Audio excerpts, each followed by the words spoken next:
তো তার সাথে এক ঘরেই 4 জন।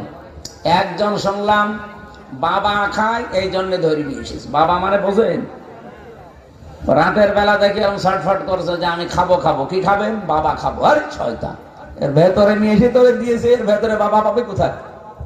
আর একজনকে দিয়েছে সে মার্ডার মামলার আসামি, আর একজনকে দিয়েছে সে ওই কক্সবাজার থেকে আবার ব্যবসা করে ধরা পড়ে গেছে, তারে দিয়েছে। আমার কপালটাও খারাপ, এই 4 জন পড়েছে আমার সাথে। সারা রাত তাদের সাথে কি কোরআন হাদিসের গল্প করলে ওরা শুনবে? ওরা সেই লাইনের লোক, ওরা গল্প করে ওই লাইনে, আর আমি কোরআন শরীফের সূরা ইয়াসিন পড়ে ঘুমাবো, আর ওরা জিকির করছে ইয়াসিন ইয়াসিন না, ওদের জিকির বাবা বাবা।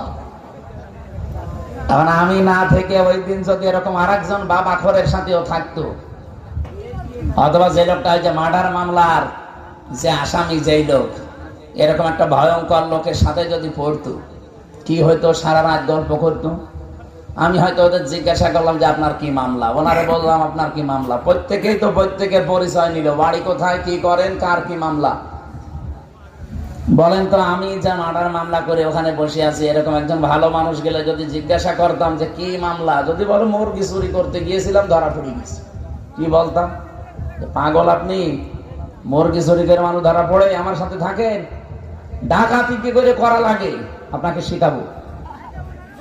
যেহেতু ওনার সাথে কমপক্ষে চুরি করে ধরা পড়লে সাক্ষ্য প্রমাণে বাংলাদেশের সংবিধানের 371 নম্বর ধারা, এই ধারা অনুযায়ী যদি সাক্ষ্য প্রমাণে ধরা পড়ে একজন চোর, তার সর্বোচ্চ শাস্তি হবে 3 মাস থেকে 3 বছর জেল। কত? 3 মাস মনে করেন জেল হয়ে গেল এই লোকটা, আমার সাথে দেবে 3 মাস। আমার সাথে থাকলে ও কি বের হওয়ার সময় ওই চোর হয়েই বের হবে না ডাকাত? ডাকাত হয়ে বের হবে না। আর ডাকাত যদি যায় ওখানে, যদি সে পায় ওই যে সেই মকিম গাজীর মতো 260 বছর জেল তার। আর ওই লোকের সাথে যদি পড়ে, সে তো ভেতরে ম্যাড হয়ে গেছে, সে নিজেই মস্তান ভেতরে। তার চেহারা দেখলে আপনি 2 গ্লাস পানি খাবেন। 46 বছর জেলে আছে, 260 বছর জেলে থাকা লাগবে তার।